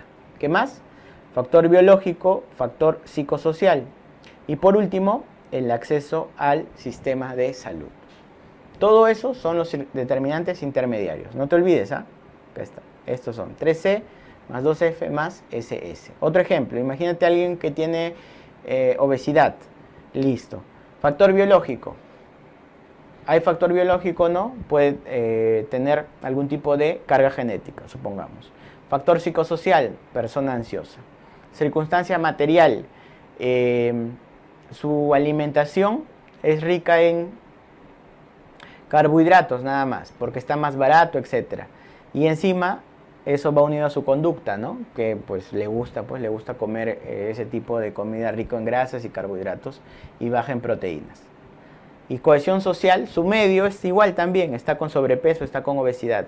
Y encima, cuando va al sistema de salud, cuando se acerca al establecimiento, no encuentra cita. ¿Por qué? Porque trabaja en la mañana y quiere ir en la tarde ya no hay médico, no hay cita. O cuando va, lo mandan a 3 meses. Y después que llega de 3 meses, la persona agarra y el médico que lo atiende le dice, bueno señor, usted tiene que hacer dieta y ejercicio. Entonces no puede hacer dieta, obviamente porque la dieta es cara, ¿no? Hay que comprar mucha proteína, comprar fibra, etc. Más barato está comprar carbohidratos, ¿no? Pan y papa. Ya, listo. Entonces no puede hacer dieta. ¿Qué ejercicio va a hacer? Tiene que trabajar todo el día. Y encima no hay infraestructura en su comunidad para que pueda hacer ejercicio, ¿no? Entonces, si ni siquiera hay parque, hay un pedazo de tierra, y encima sale y quiere hacer ejercicio, le roban. Entonces todo eso va a contribuir a su estado de salud. Esos son sus determinantes intermediarios. Pero ahora te preguntas, ¿cuál es el origen de esas circunstancias de vida? ¿Por qué esa persona le gusta pues esa dieta rica en carbohidratos y grasas? ¿Por qué no le alcanza para poder comprar una dieta rica en proteínas? ¿Por qué vive ahí y por qué no vive en un lugar donde pues si hay parque, hay gimnasios en la calle, ¿no? Hay pistas pues para correr o caminos para correr? ¿Por qué ocurre todo eso? Pues justamente por los estructurales, que son su nivel educativo, la ocupación, los ingresos, puede incluir también el género y la etnia de la persona. En conjunto, a todos estos les vamos a llamar la posición social. O sea, la posición social de un individuo está determinado por su nivel educativo, su ocupación, ingresos, género y etnia. ¿Sí? No es precisamente el nivel socioeconómico, ¿sí? Pero es diferente, ¿no? Es la posición social que está determinada por estos factores. Claro que están relacionados, ¿no? Mejor posición social implica, pues, mejor nivel socioeconómico también. Ya está. ¿Qué más son los determinantes estructurales o qué más son las causas de causas? El contexto. Listo. Entonces, si a mí me preguntan por determinantes estructurales, me están preguntando por contexto y por posición social. Ahora, en los exámenes no se hacen bolas ustedes, ni tampoco el que hace preguntas, porque en general el contexto es fácil, pues, ¿no? ¿Cuál es el contexto? La política, el gobierno, la cultura, los valores, el contexto socioeconómico. Ese es el contexto. Lo que sí te preguntan, como determinante estructural, son los componentes de la posición social de un individuo. ¿Ok? Entonces, esto siempre nos preguntan. Para mí la mnemotecnia es GIO, género, etnia, educación, ingresos y ocupación. Entonces ya lo sé. Si me preguntan por determinantes estructurales, me están preguntando por los componentes de la posición social, GIO. Si me preguntan por determinantes intermediarios, me están preguntando por 3C más 2F más SS. Las causas directas son los intermediarios. ¿Quiénes explican a los intermediarios? Las causas estructurales, las causas de causas, los determinantes estructurales, perdón, las causas de causas. Por lo tanto, si tú quieres generar un cambio real en la salud de la población, ¿dónde tienes que trabajar? Si tú trabajas en intermediarios, estás apagando el incendio, o un pequeño incendio, mejor dicho, ¿no? Pero si tú quieres el cambio real, tienes que trabajar a nivel de estructurales. ¿Y quién puede cambiar estos determinantes estructurales? Pues esos cambios vienen desde el Estado. Entonces el Estado es quien debe liderar ese cambio y esa modificación de determinantes estructurales. ¿Para qué? Para no hacer tan marcadas esas brechas generadas entre distintas posiciones sociales y pues que el resultado sanitario al final no sea muy diferente entre todos, ¿no? Listo. Ya sabes, el gobierno, es el Estado, a través pues del gobierno, es el que debe actuar en estructurales. En intermediarios, ¿quién va a actuar? Como establecimiento de salud, ¿puedo actuar a este nivel? Sí, en parte puedo actuar como establecimiento de salud. Pero como establecimiento de salud me va a ser muy difícil a mí modificar que la educación, la ocupación, los ingresos, la género y la etnia. Pero sí que le puedo enseñar a la persona, le puedo enseñar a modificar su conducta, ¿sí? A mejorar sus circunstancias materiales y a ofrecerle un mejor sistema de salud y mejorar la accesibilidad. Eso sí puedo hacer desde el sistema. Entonces el sistema de salud impacta en intermediarios propiamente, pero la modificación de estructura corresponde al Estado. Ya tengan en cuenta eso. Listo. Ahora, este modelo pues se engrana ¿con qué? Se engrana con un modelo previo que fue el formulado por Diderich, ¿sí? Diderich sirve como inspiración para lo que se conoce como determinantes sociales. ¿Cómo es esto? Es lo mismo, miren, por si acaso, ¿no? La estratificación social, ¿estratificación qué significa? Diferentes estratos, ¿no? Y uno mejor que otro, con mejores características por lo menos o condiciones que el otro. Hay diferentes estratos en la sociedad y eso ¿qué va a generar? Lo siguiente, una estratificación diferencial y una vulnerabilidad diferencial. No es estratificación, acá es exposición, perdón. Exposición diferencial y una vulnerabilidad diferencial. ¿Cómo es esto? ¿A qué nos referimos? A ver, piensa en una ciudad, no sé, por ejemplo, piensa en Lima. Entonces en Lima vamos a encontrar vector de dengue, ¿dónde? Generalmente en los conos, ¿no? De la ciudad, en los conos. Pero en la Lima central generalmente no lo encontramos, ¿no? Entonces la exposición es diferente, ¿no? Si yo soy de este estrato versus este estrato. ¿Por qué? Porque en uno encuentro más vectores que en otro, ¿ok? Ya está, esa es una. Dos, otro tipo de exposición. Los que viven pegado al mar, pues están más expuestos ¿a qué? A la humedad. Entonces ellos tienen una exposición diferente versus los que viven alejados del mar, en la zona seca, más al este de la ciudad. Entonces son exposiciones diferentes generadas por las diversas estratos sociales que hay. Y ese es uno, diferente exposición. Lo siguiente es la vulnerabilidad. La vulnerabilidad es diferente. Ahora pensemos en otro ejemplo, el bacilo de Koch en el caso de tuberculosis. ¿Será la vulnerabilidad igual en una persona desnutrida o con una mala dieta versus alguien con una dieta rica en proteínas, etcétera? No, pues es diferente, ¿no? Entonces una va a ser más vulnerable que la otra a este agente infeccioso, por citar un ejemplo. ¿Ya? Otro ejemplo podría ser en el caso de COVID, ¿no? En el caso de COVID, incluso enfermándose dos personas con las mismas características, pero diferente estrato social, una de ellas va a tener más recursos para enfrentar a ese agente, ¿sí? Mientras que la otra menos, ¿no? Uno quizás puede pagar su establecimiento privado, comprar su medicina, comprar su balón de oxígeno, etcétera, y otra no. Ya está. Entonces la vulnerabilidad es diferente y eso va a depender ¿de qué? De los estratos. Entonces los estratos que te dan dos cosas, exposiciones diferentes y vulnerabilidades diferentes. Y ambos, aquí el sentido de la flechita es hacia acá, Ya, es hacia acá. Y hacia acá no es así, ¿no? Ya, ahí está. Y ambos te van a dar una consecuencia diferenciada. La consecuencia en el estrato alto puede ser A y la consecuencia en el estrato bajo puede ser Z. ¿Por qué? Porque se expusieron diferentes y porque tienen diferente vulnerabilidad. ¿Ok? La estratificación, ¿de dónde va a venir? De la posición social, es decir, de los determinantes estructurales, y esta exposición, vulnerabilidad y consecuencia diferencial pues corresponde a la parte de determinantes intermediarios. Es otra forma de abordar a los determinantes sociales de la salud. Listo. Pero para examen, ¿ya? La recomendación de examen, esto nada más. O sea, toda la explicación es para que entiendas, ¿no? Pero para el examen, GIO y 3C más 2F más SS, con eso salen todas las preguntas que alguna vez se han hecho respecto a este tema.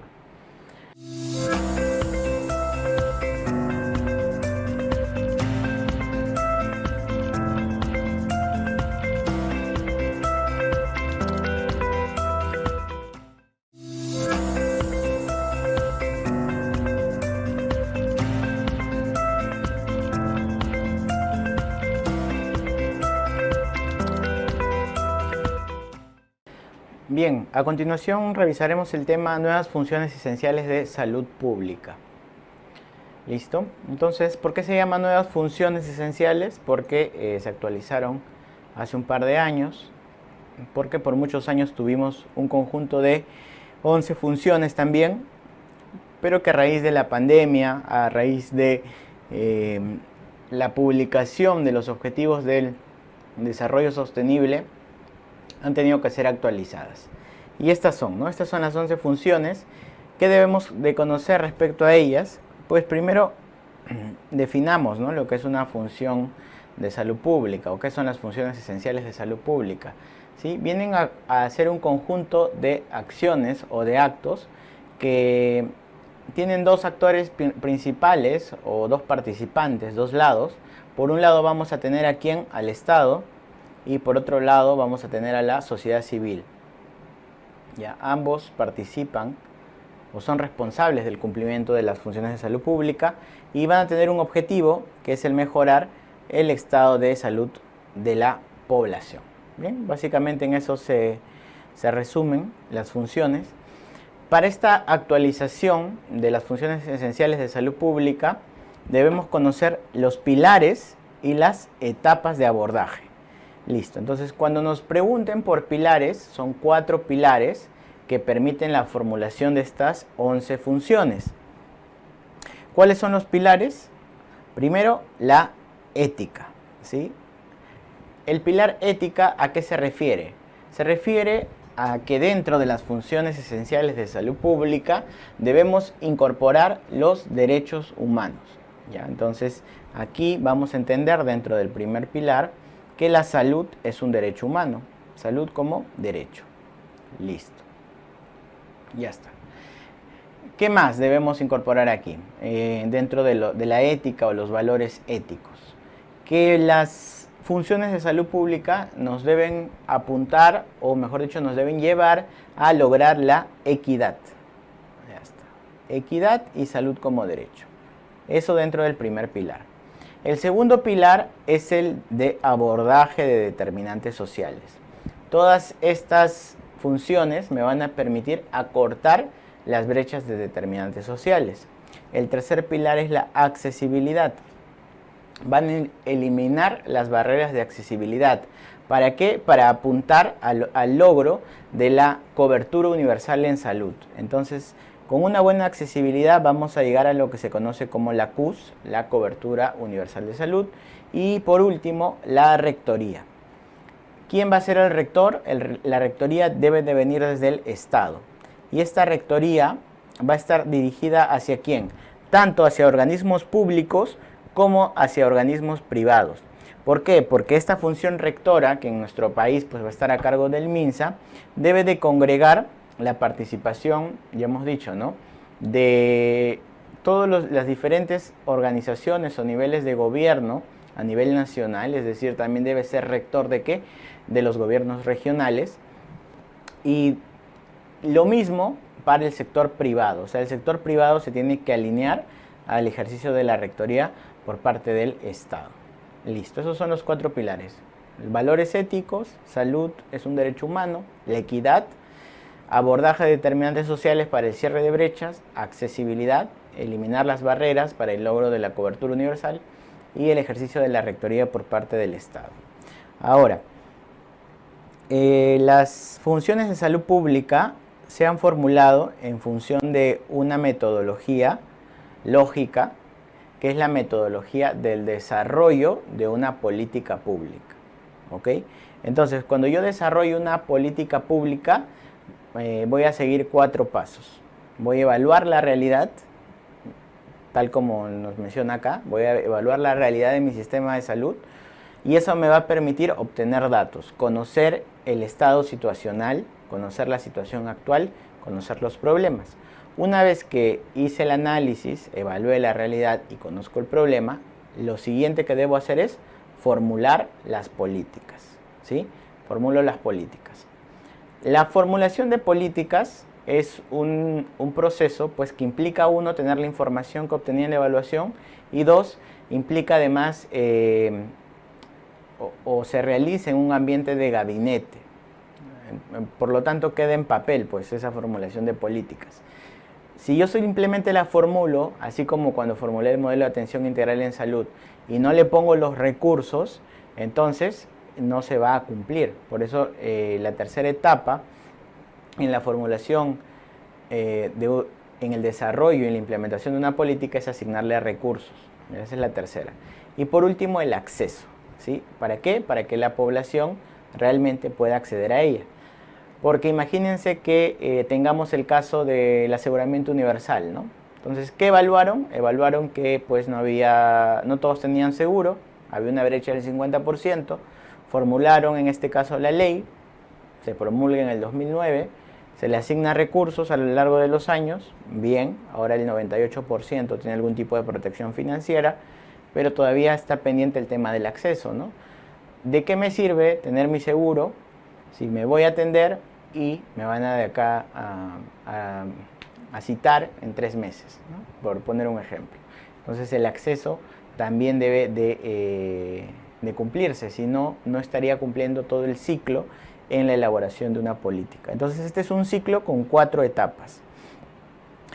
Los que formularon estas funciones de salud pública han alineado estas 4 etapas en el desarrollo de una política, la han alineado también a las funciones de salud pública.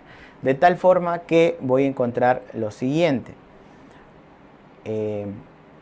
La evaluación la van a realizar 3 funciones de salud pública. Es decir, hay 3 funciones que a mí me van a permitir recolectar datos de mi sistema, recolectar datos de por qué se enferma la gente, de entender cuál es la realidad dentro de la comunidad. ¿Cuáles son? La función 1, está en orden, ¿no? La función 2 y la función 3. ¿Ya? Esas 3 corresponden a la etapa de evaluación, me permiten obtener información, obtener datos. Listo. Lo siguiente, o la siguiente etapa, es la de formulación de políticas, que se correlaciona con 2 funciones más, con la 4 y con la 5. Y ahorita vamos a ver de qué se trata cada una. La tercera etapa, que es la asignación de recursos, corresponde a la etapa de desarrollo de recursos humanos para la salud, ya que es la número 6, la 7 y la 8. ¿Ya? Listo. Y por último, el acceso, le vamos a poner en morado, el acceso, se correlaciona con la función 9, 10 y 11. Entonces, no está, digamos, está didáctico en ese sentido, ¿sí? ¿Por qué? Porque yo para implementar una política sigo 4 etapas. Está, 4 etapas, este es un círculo, 4 etapas. La primera etapa, evalúo, formulo la política, le asigno recursos y finalmente garantizo que haya acceso. De la misma forma, las funciones de salud pública se alinean, ¿no? La 1, 2 y 3 corresponde a la evaluación, la 4 y la 5 a la formulación de la política, 6, 7 y 8 a la asignación de recursos, 9, 10 y 11 a la accesibilidad. Listo, entonces veamos las tres primeras, que corresponden ¿a qué? A la evaluación, o sea, a obtener información del sistema de salud. ¿Cómo voy a obtener? Primera función, monitoreo y evaluación de salud y el bienestar, la equidad, los determinantes sociales y el desempeño e impacto en los sistemas de salud. Aquí, en este monitoreo y evaluación de salud, voy a obtener información a partir de ¿qué? De la generación o de la realización de censos, de encuestas, la publicación de los análisis situacionales a todo nivel, las actualizaciones de salas situacionales específicas, y voy a tener pues como participantes principalmente a el Ministerio de Salud, ¿no? A través de la Dirección de Epidemiología. Entonces ahí voy a tener al CDC, pero también el INEI me va a dar datos, el INS también, ¿ya? Que corresponden a la primera función, monitoreo y evaluación. La segunda función es la vigilancia, ¿sí? La vigilancia de salud pública, la vigilancia epidemiológica, la vigilancia medioambiental, la vigilancia y la gestión de riesgos para la salud y las emergencias. Entonces, esta función número 2, ¿qué implica? Hacer vigilancia. Y ahí tenemos liderando igual a la Dirección de Epidemiología, para la gestión de riesgos y emergencias, una dirección del MINSA que se encarga de eso, que es DIGERT. ¿Okay? La función número 2. Me da datos respecto a la vigilancia. Y la 3, promoción y gestión de la investigación y el conocimiento en el ámbito de la salud. Entonces tengo que investigación. Entonces yo investigo, genero información, genero datos, genero conocimiento del sistema de salud y eso me va a permitir formular la política, ¿no? Y acá tenemos el INS, por ejemplo, el IETSI, los institutos, ¿no? Todos los que van a generar y realizar investigación. Estas tres funciones, por lo tanto, serán de obtener datos, obtener información, ya sea a través de monitoreo de evaluación, a través de vigilancia o a través de investigación. La siguiente etapa de la formulación de una política de la creación y la implementación de una política es justamente la formulación propiamente y se correlaciona con dos funciones, ¿no? Entonces, ¿cuáles son? La formulación y la implementación de la política y la participación y movilización social. Entonces ahí recuerdas de esto que las funciones de salud pública son acciones que hace tanto el Estado como la sociedad civil. ¿Cuál le pertenece a la sociedad civil? La función 5. ¿Listo? La 6 que corresponde a asignar recursos.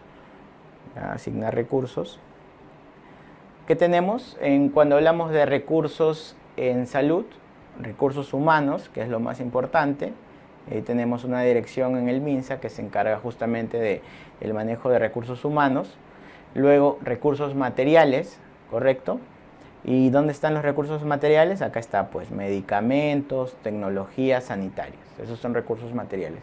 Y el tercer tipo de recurso en salud, recurso financiero, que está financiamiento. Por último, tengo al acceso. Cuando hablo de acceso, ¿a qué? Acceso a servicios de salud. ¿Con qué características? Integrales. ¿Qué significa integral? Preventivo, promocional, recuperativo, rehabilitador, en todos los niveles y en la esfera biopsicosocial.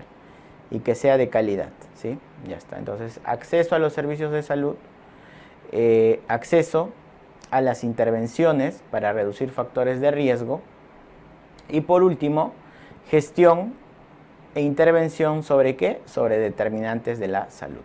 Ya está. Acceso a servicios, acceso a intervenciones y modificación de determinantes son parte del acceso. Esas son las 11 funciones esenciales de salud pública. ¿Ha sido motivo de pregunta? Sí, ¿no? Te preguntan, identifica cuál de estas es una función. Entonces hay que leerlas. Sé que son 11, es un poco pesada, pero si las leemos, entendemos cómo se correlacionan con el desarrollo de una política en estas 4 etapas, lo podemos tener en la mente y si es que nos preguntan, pues no habrá dificultad para poder marcar, ¿no? Ya está. Listo. Hay algunas preguntas de funciones esenciales en los últimos años, ¿sí? De acuerdo a la estadística, pero están centradas sobre todo en este aspecto, en la promoción de la salud. Entonces, la promoción es un tema aparte, que tiene su propia lámina y ahí podemos desarrollar a fondo este punto. Entonces, si ustedes ven preguntas de función, generalmente son de promoción de la salud, pero no está de más conocer todo el contexto en el cual se han generado. Listo.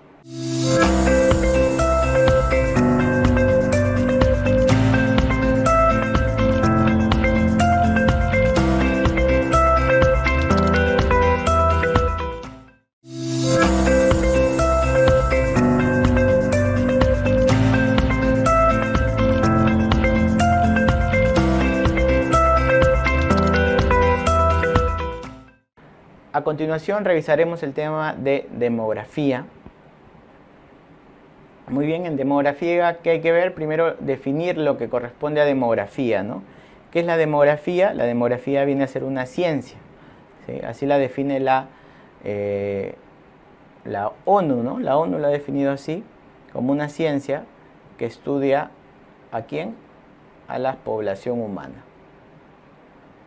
Así sencillo nomás, ciencia que estudia la población humana. Eso es la demografía. Y esta demografía se puede dividir en dos, ¿no? Voy a tener una demografía dinámica y una demografía estática. ¿Ya? Hay dos tipos, demografía dinámica y demografía estática. La demografía dinámica, ¿qué es lo que va a evaluar? La evolución de la población. Mientras que la demografía estática principalmente me orienta ¿a qué? A la estructura poblacional. Entonces veamos. Ya está. Dentro de los indicadores de demografía dinámica tenemos la dimensión de evolución de la población, como les había comentado, y hay buenos indicadores demográficos. Natalidad, mortalidad, la migración también. Son indicadores de demografía dinámica. Después tenemos indicadores de distribución espacial que corresponden a la densidad poblacional. Y por último, dentro de la demografía estática vamos a encontrar indicadores de la estructura poblacional. ¿Como cuáles? Como la razón de dependencia, la razón de sexos. Dentro de la demografía estática, dos variables que no debo dejar pasar, ¿sí? Dentro de la demografía estática, son edad y son sexo. ¿Por qué? Porque edad y sexo me van a permitir la construcción de la pirámide poblacional. Y justamente la pirámide poblacional es la que tenemos aquí al lado izquierdo. Esta pirámide es la que está representada dentro del modelo de cuidado integral. Como las preguntas, generalmente la mayor cantidad de preguntas de salud pública están en el contexto del modelo de cuidado integral, pues esta pirámide se ha tomado de ahí. Y compara, ¿no? Cómo era la pirámide en el 2007, y está en color celeste, ¿no? Como ustedes, celeste gris, y cómo evolucionó hasta el año 2017. Entonces, ¿qué es lo que vemos? Que en estos 10 años las bases se han hecho más estrechas y el ápice de la pirámide, ¿no? Más bien se ha ensanchado. ¿Ok? Y eso, ¿qué nos expresa? Que pues los grupos etarios dentro de la población están variando, han variado en estos 10 años. Dependiendo de los grupos etarios y de la forma de la pirámide, pues voy a encontrar características particulares dentro de la población. La forma clásica de una pirámide, y por eso se llama pirámide, es la forma de una pagoda, ¿no? Cuando mi pirámide poblacional tiene esta forma. Entonces, ¿aquí qué voy a encontrar? Que voy a tener una base de pirámide ancha, es decir, hay alta tasa de natalidad y mortalidad, y la punta de la pirámide más bien es bastante angosta. ¿Por qué? Porque no hay mucha población envejecida, no hay población mayor, o fallecen incluso antes de llegar a edades avanzadas, ¿no? ¿Esto qué me expresa de la población o qué me comunica? Que es una población que está en crecimiento, ¿sí? Que hay bastante tasa de natalidad.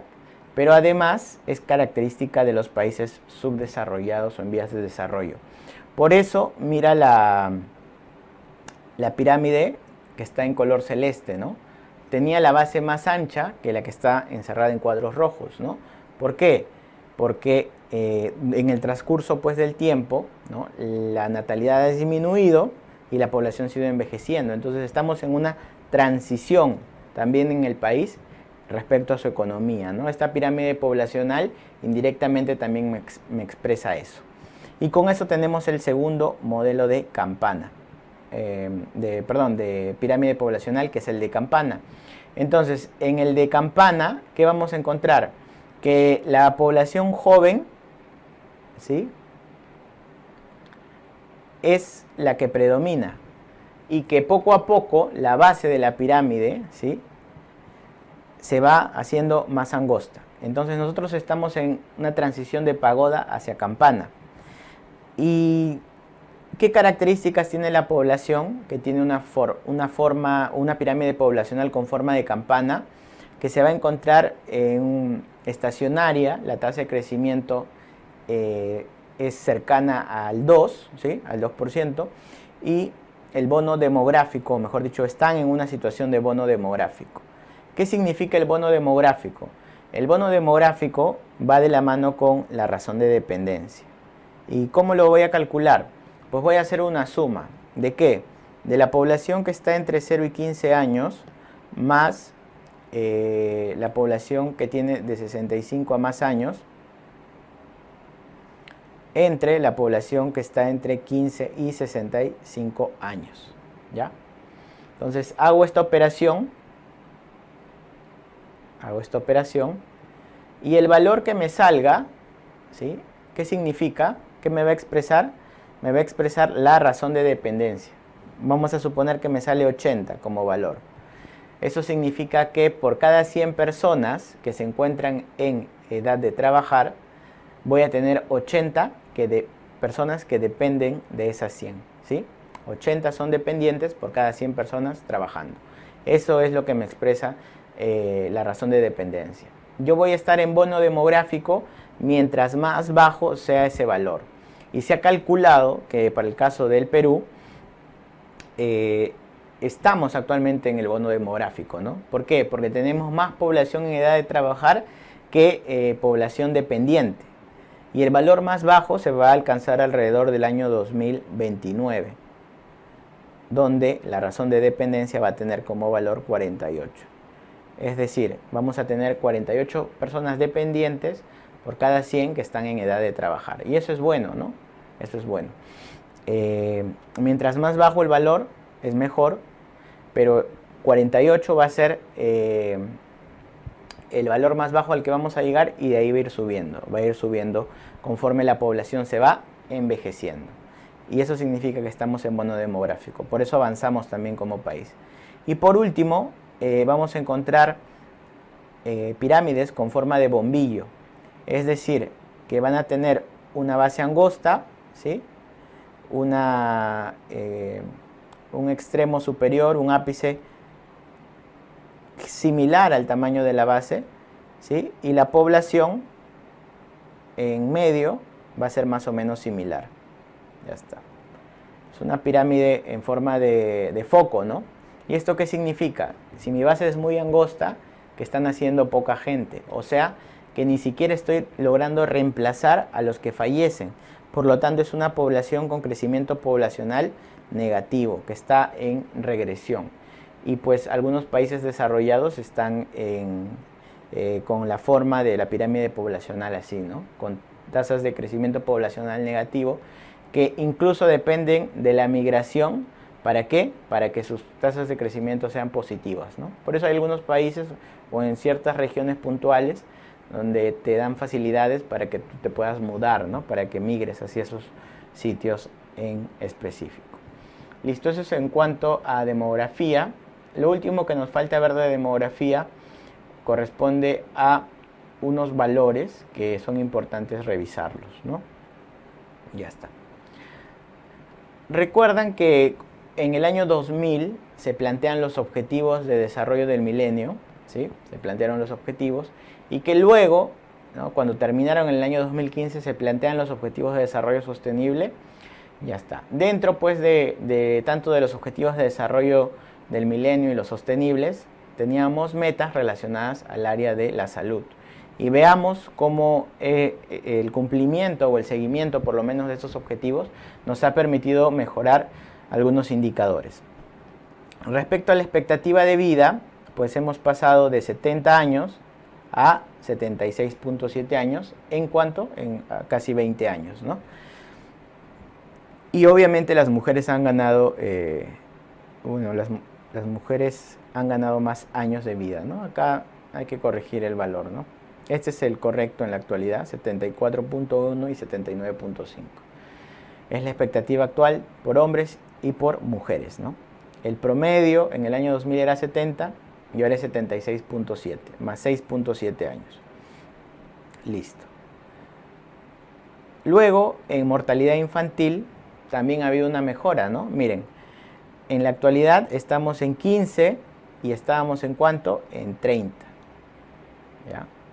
Entonces ahí ha habido una mejora notable en cuanto a lo que corresponde a mortalidad infantil, ¿no? 15 por 1000 nacidos vivos y antes estábamos en 30 por 1000 nacidos vivos, casi se ha reducido a la mitad. En la razón de mortalidad materna también hubo una caída abrupta, estábamos en 140 por 100.000 nacidos vivos, ya que es por 100.000 nacidos vivos, y bajó hasta 68. Pero ¿qué pasó en la pandemia? En la pandemia este valor nuevamente ha subido, ¿no? Entonces veo muy alejado, poco probable que te pregunten nuevamente por razón de mortalidad materna hasta que tengamos valores que nuevamente se nivelen, ¿sí? Y ojalá que regresemos al 68 o incluso estemos por debajo. Recordemos que la meta planteada por los Objetivos de Desarrollo Sostenible es inferior a las 70 muertes por 100.000 nacidos vivos, ¿ok? En cuanto a la desnutrición, pues pasamos de un 25% de desnutrición en menores de 5 años a un 12.9% y la anemia también bajó, ¿no? De 60 a 43.6. Si bien es cierto, los indicadores han mejorado, pues estamos en un contexto en el cual podrían incluso estar mejor.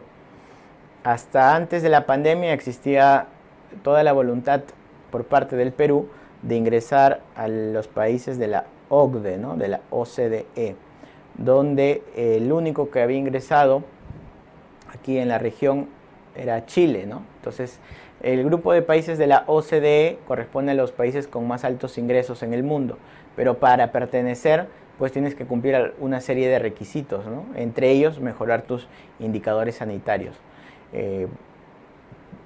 Ahora pues nos estamos alejando un poco de esto, esperemos que podamos retomar el rumbo pronto. Para terminar, lo que corresponde a demografía, pues en la parte demográfica puntualmente ha habido una transición, es cierto, porque ha cambiado el perfil en cuanto a la tasa de natalidad y de mortalidad en nuestro país, y si es que nos harían la pregunta, el Perú se encuentra hacia el final de la transición, ¿sí? Esa es la etapa. Dentro de las etapas tenemos pues el régimen antiguo, con altas tasas de natalidad, pero también altas tasas de mortalidad, ¿sí? Luego tenemos el inicio de la transición. En el inicio de la transición, ¿qué sucede? Que la mortalidad empieza a caer, pero la natalidad sigue más o menos alta, ¿no? Entonces la mortalidad empieza a caer, porque mejora el sistema de salud, empieza a mejorar. El final de la transición, ¿qué implica? ¿No? Que es justamente donde está el país, que la natalidad ya se ha disminuido, ¿sí? Y la mortalidad también está baja, pero ya, digamos, logra unos niveles constantes, ¿sí? Y luego tenemos un régimen moderno, que es justamente el de países desarrollados, donde la tasa de natalidad es baja, pero ya muy baja, ni siquiera permite el recambio, y la tasa de mortalidad también es baja, ¿ok? Y estas poblaciones tienden hacia la extinción porque su crecimiento poblacional es negativo, ¿sí? En cambio aquí el crecimiento poblacional ha bajado su velocidad, ¿sí? No es tan rápido porque ya la natalidad se controló y la mortalidad continúa en descenso por mejoras en el sistema sanitario, ¿ok? Entonces aquí es donde está el país. Luego tenemos la transición epidemiológica. Antes la principal carga de enfermedad era por enfermedades infecciosas e inmunoprevenibles, ¿sí? Hablamos de la década del siglo pasado en realidad. en el Perú, y ahora la mayor carga de enfermedad es por enfermedades crónicas no transmisibles. Hemos pasado también de desnutrición a malnutrición, o en todo caso a que ambas convivan. ¿Sí? Ahora nos aqueja problemas como obesidad, sobrepeso, etc. Y ya no solo la desnutrición. La transición tecnológica con el acceso a Internet que va en aumento. Y la transición cultural, ¿no? Donde hay una relación más horizontal entre los miembros de la sociedad.